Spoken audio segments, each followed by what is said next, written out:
Magandang umaga mga karesiklo. Meron na naman po tayong ayusin isang air cooler. Ito siya, ayan. Ayan.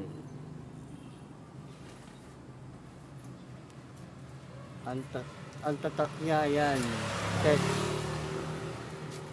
TIXX. Dala po ito ng isang mabuting customer. Ang issue nito ay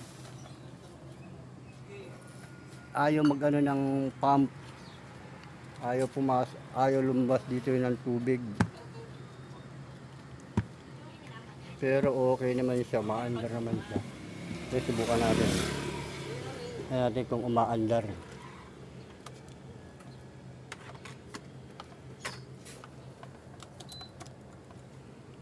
Yan. Power. Yan. Okay naman siya, maandar naman siya. Kaya lang pag linagay natin dito sa cooling, ayan, hindi nagaano yung ingay ng pump. Hindi siya umihigop.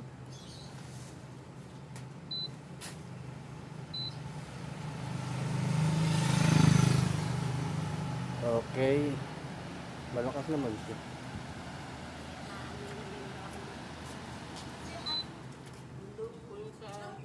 Okay, buksan ko lang to para makakita ko yung water pump, kasi bumili na yung may-ari ng ng water pump ito.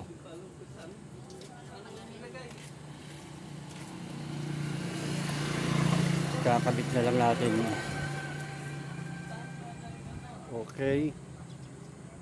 Bago ko pala simulang ayusin tong air cooler, ay nais ko muna magpasalamat sa mga viewers ng Resiklo Repair, subscriber, nag-like, nag-comment, nag-share. Marami pong salamat sa inyo lahat. Okay. Pakita ko na lang sa inyo pag nabaklas ko na yung likod. Ito kasi yung likod niya eh.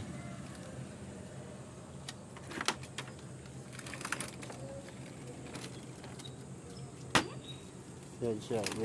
Yan yung likod. Yan.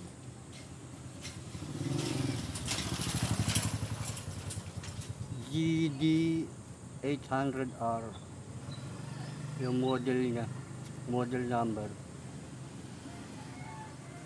Parang old model na rin to eh. Okay, pakita ko na lang siya pag nabaklas ko ito.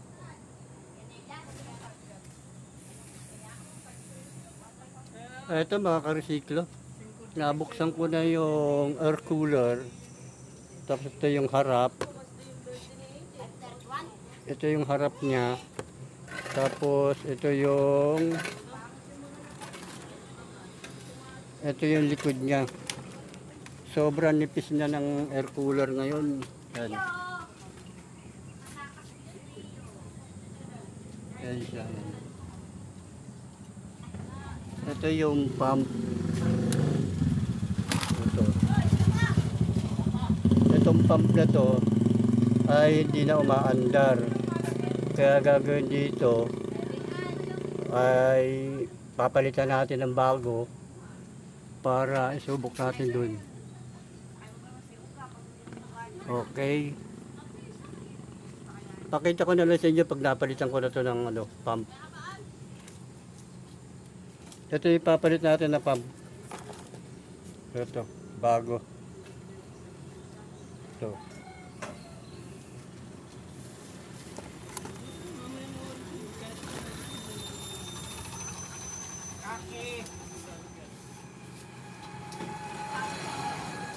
Okay.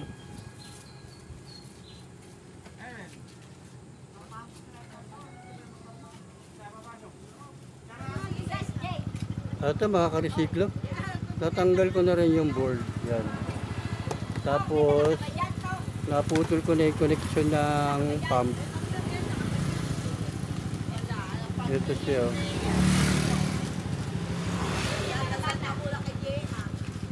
Ito siya. Ito. Patagos na to hanggang dito sa ilalim.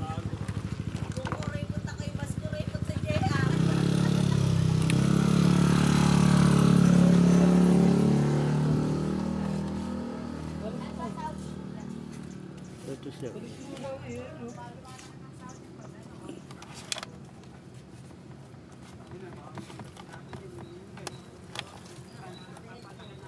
Wala na kandidato dito.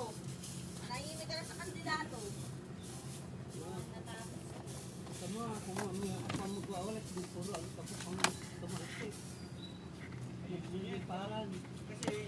Ako rin nandun na hindi mo.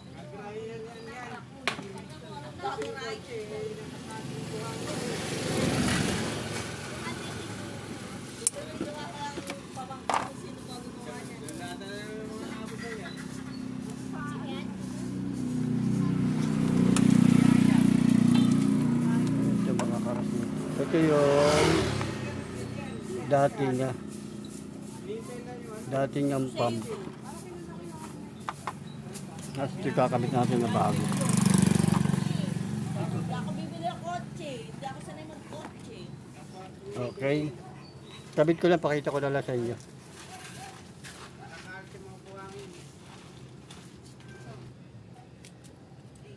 Eto mga ka-recyclo, nakahanap na tayo ng lumang pump.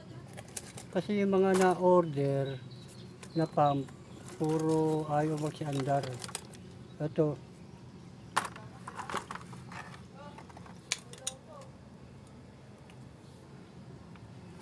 Ito yung bago. Ito yung bagong pump na in-order sa Shopee. Ngayon, sinubok na namin, ayaw umandar. Kasi ito yung luma, yung original na nakalagay. Yan, kinatpangan namin yung ano, para sana ilipat yung pinaka-extension niya doon sa luma. Eh, wala, nalusaw lang, hindi natanggal. Kaya,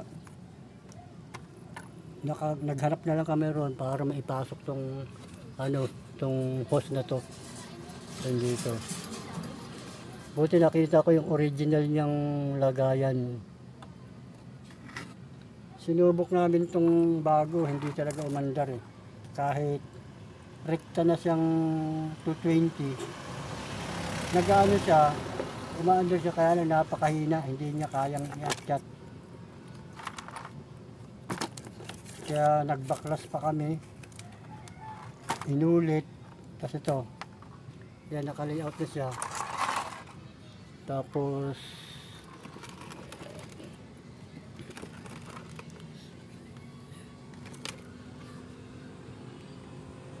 ito siya. Okay, lalagyan ko lang siya ng tubig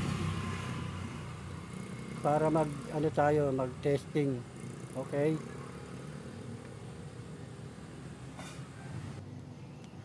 Ito mga ka-recyclo, nalagyan ko na uli ng tubig. Yan. Tapos magsusubok. Testing kung okay na ba, akit na ba yung tubig dito sa taas na to. Okay, saksak ko lang.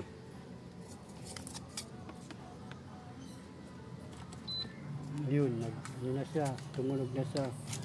Tapos on natin.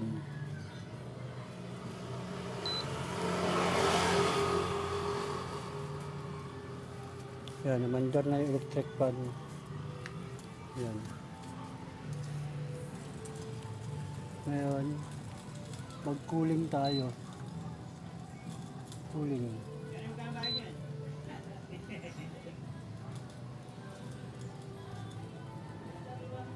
Pindutin natin yung cooling.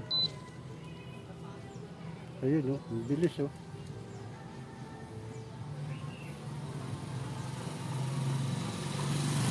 Ayan na siya, okay na siya mga ka-recyclo. Umano na yun. Umakyat na.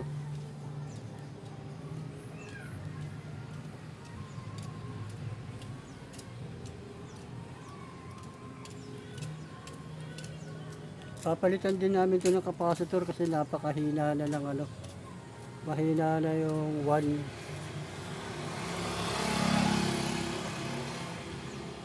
Okay, yan.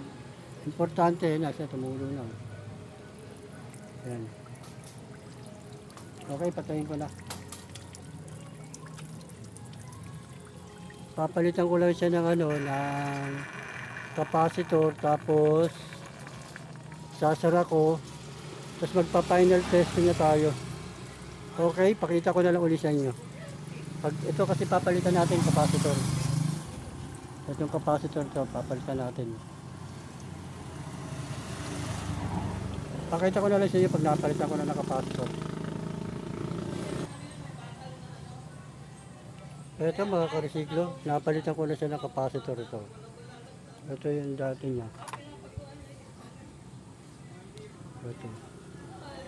Ang value niya ay 1.5. Ginawa ko na siyang 1.7 na capacitor para mas lumakas. Okay, pakita ko na lang sa inyo, tapos magpa-final testing na tayo. Sasara ko na to. Okay. Ito mga karesiklo. Ibalik ko na yung takip sa likod, pati yung filter. Yan. Yan siya. Ang gagawin na lang natin ngayon ay final testing.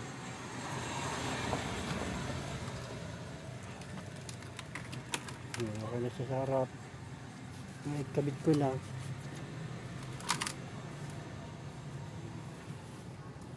Kaya magpa-final testing na lang tayo kung okay na to. Okay, saksak ko lang.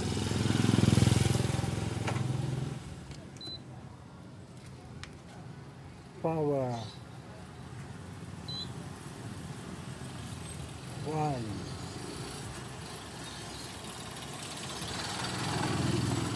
2. 3.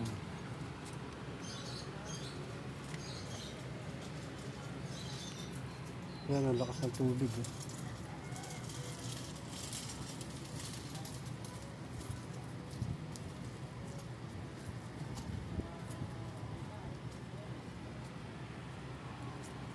Wala lang siya, lumakas kasi.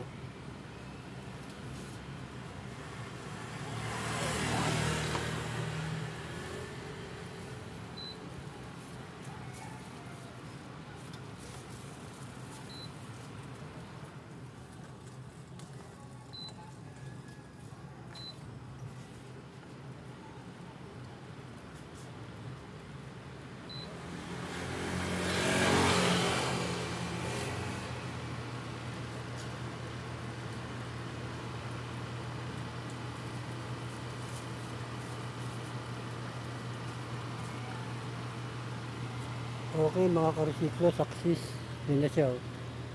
Tumatagos na siya doon sa pinakaano ng tubig.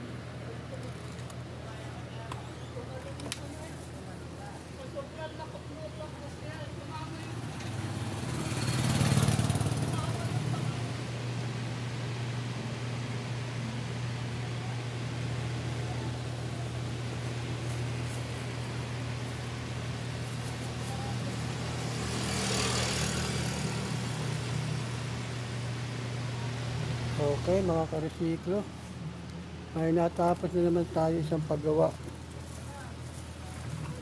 mula sa ating mabuting customer.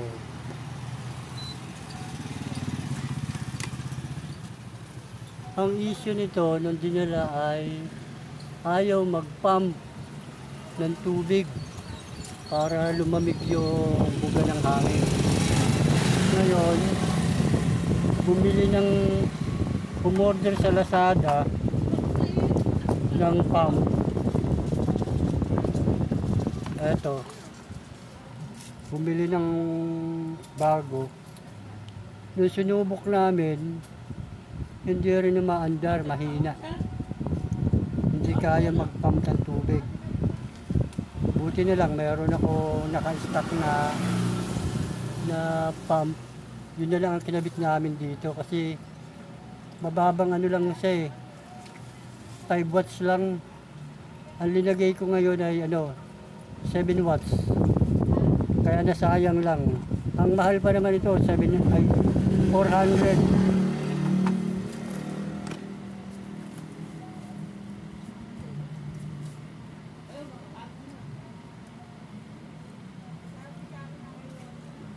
Mahigit 400 ang bili nitong pump na to.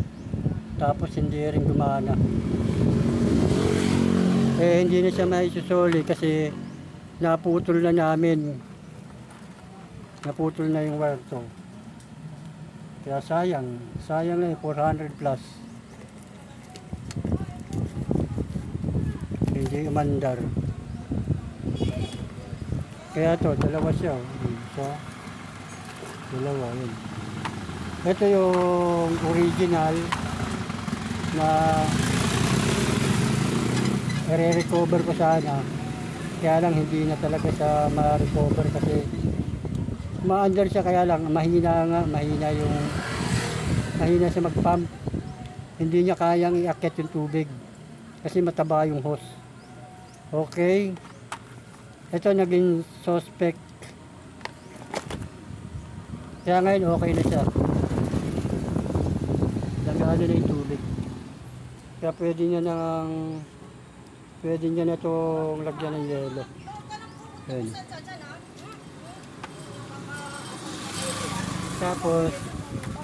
Tapos linagyan ko na rin siya ng bagong capacitor. Kasi nakalagay lang niya dito. Nakalagay niya lang dito 1.5 UF.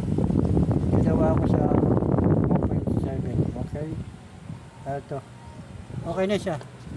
Kaya hanggang dito na lang mga ka-resiklo. Maraming po salamat sa inyo lahat. Hindi mo na pwede yan, yun? Hindi pwede magano. Naputol na eh. Sayang,